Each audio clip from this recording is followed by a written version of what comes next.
मोगरा. मोगरा एक सुंदर आणि सुगंधी फूल. हे गोवा आणि भारताच्या अनेक भागांत मोठ्या प्रमाणात जाता. मोगराची फुलां ल्हान नाजूक आणि खूप सुवासीक आसता. मोगरेचो वापर देवपूजेक, हार, गजरे आणि घर सजोवपाक करता.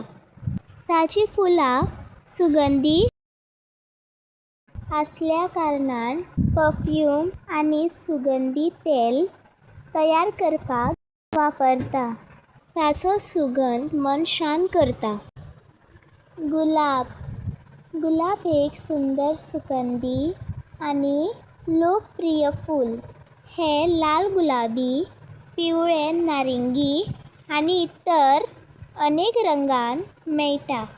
गुलाबाचो वापर देवपूजेक, सण, हार, पुष्पगुच्छ आणि घर सजोवपाक करता. गुलाबाच्या फुलांपासून परफ्यूम, गुलाबजल, गुलकंद आणि सौंदर्य प्रसाधन तयार करता. गुलाब त्वचाक फायदो करता आणि मन शांत दवरता. वातावरण सुगंधीत करता. गुलाब एक सुंदर, सुगंधी आणि उपयुक्त फूल जे सौंदर्य, प्रेम आणि आदराचें प्रतीक मानता. रोजा. रोजा एक सुंदर रंगबिरंगी फूल. हे पिवळ्या, नारंगी आणि सोनेरी रंगांत मेळटा. रोजा गोवा आणि भारताच्या अनेक भागांत मोठ्या प्रमाणात जाता. हे फूल वाडोवपाक सोंपें आसा आणि बरेच वर्सभर फुलता.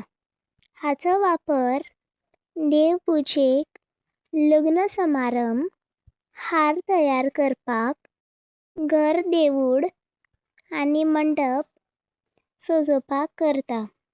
गोंयांत गणेश चतुर्थी, दिवाळी रोजाचो वापर खूब जाता. कमळ. कमळ एक सुंदर, पवित्र आणि राष्ट्रीय फूल. हे तळयेन आणि शांत उदकांत जाता. कमळ गोवा आणि भारताच्या अनेक भागांत दिसता. कमळाची फुलां गुलाबी आणि सफेद रंगांत जाता. हे भारताचें राष्ट्रीय फूल आणि शुद्धता, सौंदर्य आणि शांतीचें प्रतीक मानता. कमळ उदकाचें वातावरण स्वच्छ दवरता आणि उदकाक आश्रय दिवपाक मदत करता. जास्वंद. जास्वंद एक सुंदर, रंगबिरंगी आणि सोबिवंत फूल. जास्वंदाची फुलां लाल, पिवळी, गुलाबी रंगांत मेळटा.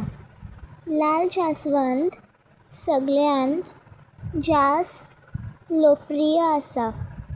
जास्वंदाचें फूल देवपूजेक, बाग सजोवपाक आणि औषधी उपयोगाक वापरता. हे फूल विशेष करून देवी आणि श्री गणेशाक अर्पण करता. ह्या फुलांचें तेल तयार करता.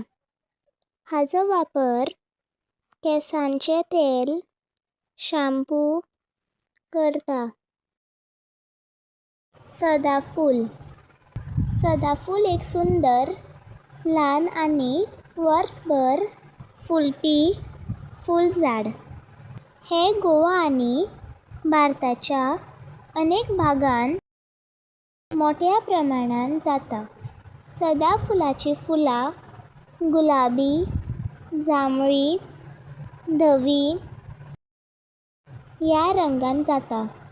सदाफूल घराच्या भागांत रस्त्याच्या कडेन आनी सार्वजनीक जाग्यांनी लायता, कारण हें रोखडें वाडटा आनी कमी देखभाल दिवची पडटा. Thank you.